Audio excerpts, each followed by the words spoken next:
महाराज के चरणों में आने से हुई है। और इसके अलावा किसी भी मुसलमान पंथ या किसी भी मुसलमान प्रवक्ता के पास ऐसा कोई भी मार्ग नहीं है। मैं खुद एक मुसलमान होके आप सभी भाई बहनों को ये बताना चाहता हूँ कि जितना भी मैंने नमाज पढ़े, मुझे पता है नमाज में क्या पढ़े। नियत बांधते हैं उस अल्लाह ताला के बारे में, फिर बोलते हैं सना सुबहानक अल्लाहुम्मा व बिहम्दिका व तबारक अस्मुका। इसकी हिंदी निकाल के देखो, आप इसकी हिंदी निकाल के देखो, उसमें आपको कहीं भी नजर नहीं आएगा कि आप किसी परमात्मा की प्रार्थना कर रहे हो, क्योंकि ये प्रार्थना है ही नहीं। आप तो आदेश दे रहे हो। मैंने एक हिंदी निकाल के देखा, अल्हम्दुलिल्लाहि रब्बिल आलमीन अर्रहमानि रहीम मालिक यौमिद्दीन इय्याका नअबुदु व इय्याका नस्तईन इहदिनस सिरातल मुस्तकीम सिरातल लजीना अनअमता अलैहिम गैरुल मगदूबी अलैहिम वनद्वालिन आमीन। ये प्रार्थना हम शुरू में पढ़ते थे, बट इसका कोई मतलब ही नहीं निकला। क्यों नहीं निकला?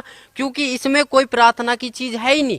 हम तो आदेश दे रहे हैं कि ए पैगंबर तू वहां जा, तू फलानी जगह कर, तू ये काम कर, तू ये काम कर। ये तो हम एडवाइस कर रहे हैं, पर हम प्रार्थना, हमें एक प्रार्थना करनी है।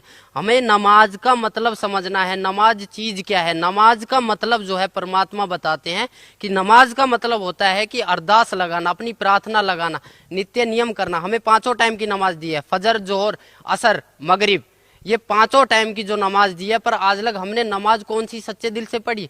कहीं भी हमें इस फजर की नमाज में जकात अलग हो जाती है, सुन्नत अलग हो जाती है, रकात अलग हो जाती है, कुछ भी अलग हो जाता है, पर परमात्मा तो एक है।